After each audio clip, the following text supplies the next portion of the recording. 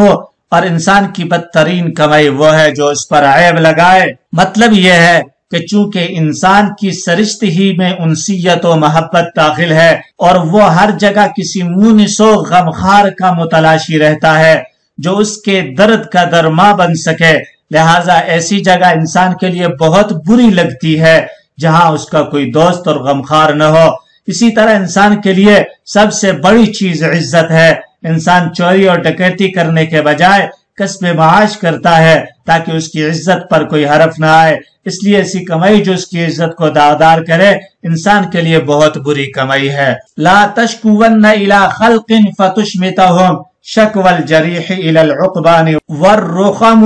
لا تشکون الی خلق، تو مخلوق سے گلہ کر کے فتشمتهم ان کو خوش نہ کر، شکو الجریح الی العقبان والرخم، زخمی شخص کے کنویں اور مردار خور پرندوں سے گلہ کرنے کی طرح۔ مطلب یہ ہے اس شعر میں متنبی یہ کہنا چاہتا ہے کہ اگر تمہارے اوپر مصائب اور آلام آئیں تو تم کسی مخلوق سے اس کا شکوہ مت کرو، کیونکہ ہو سکتا ہے تمہاری مصیبت کو دیکھ کر وہ خوش ہو تو تمہارا شکوہ کرنا اس زخمی شخص کے شکوہ کی طرح ہو جائے گا جو اپنے زخم کا شکوہ ان پرندوں سے کرے جو مجروح کی موت کے منتظر رہتے ہیں تاکہ مردہ ہونے کے بعد اس کا گوشت نوچ لیں اور کھا لیں، تو اس لیے ایسے شخص سے شکوہ ہرگز مت کر۔ حل لغات شیم یہ شیمتن کی جمع ہے عادت، عفتن عف یا عف عفتن پاک دامن ہونا ناجائز چیزوں سے باز رہنا، بلیتن اس کی جمع بلایا آتی ہے مصیبت، الارقم اس کی جمع اراقم آتی ہے چتکبرا سانپ، یخترم اخترم یخترم اخترامن ہلاک کرنا، غبرت غبر یغبر غبورن گزرنا، مہجتن اس کی جمع مہجن آتی ہے جان روح، داوے داوا یداوی مداوات امر کا صیغہ ہے علاج کر، تنیلو انال ینیلو انالتن دینا عطا کرنا، یہونو ہان یہونو ہونن آسان ہونا، حسہو حس یحس حسن سے ہے ابھارنا،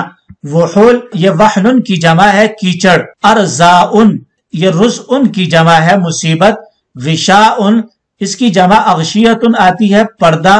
نبالن یہ نبلن کی جمع ہے تیر، نسال یہ نسلن کی جمع ہے چاقو کا پھل، مارنوہ مارن اس کی جمع موارن آتی ہے ناک کا نرم حصہ، یجتدعو اجتدع یجتدع اجتداعا باب افتعال سے کٹنا، مخلب اس کی جمع مخالب آتی ہے پنجہ، سبعن اس کی جمع سباعن آتی ہے درندہ، نیوبن یہ نابن کی جمع ہے دانت، بارزہ برزہ یبرز بروزن ظاہر ہونا، یسمو وصم یسمو وسمن عیب لگانا، تشمتہم اشمت یشمت اشماتن خوش کرنا، عقبان یہ عقیب ان کی جمع ہے کنواں یا گھاٹی، رخمن اس کی جمع رخم آتی ہے،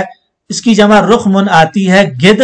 یا مردار خور پرندہ۔ ترکیب ومن البلیت عزل من، من البلیہ یہ خبر مقدم ہے، عزل من مبتدا مؤخر ہے، وَأَوَدُّ مِنْهُ لِمَنْ يَوَدَّ الْأَرْقَمُ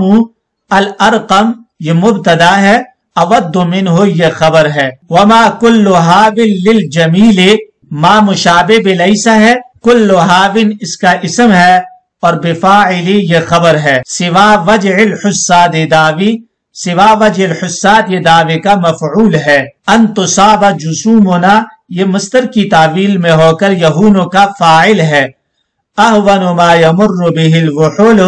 یہ مبتدا ہے، الوحول خبر ہے، اذا ترحلت عن قوم وقد رقدوا ترحلت کی ضمیر سے حال ہے، وشر ما یکسب الانسان یہ مبتدا ہے، ما یسمو یہ اس کی خبر ہے۔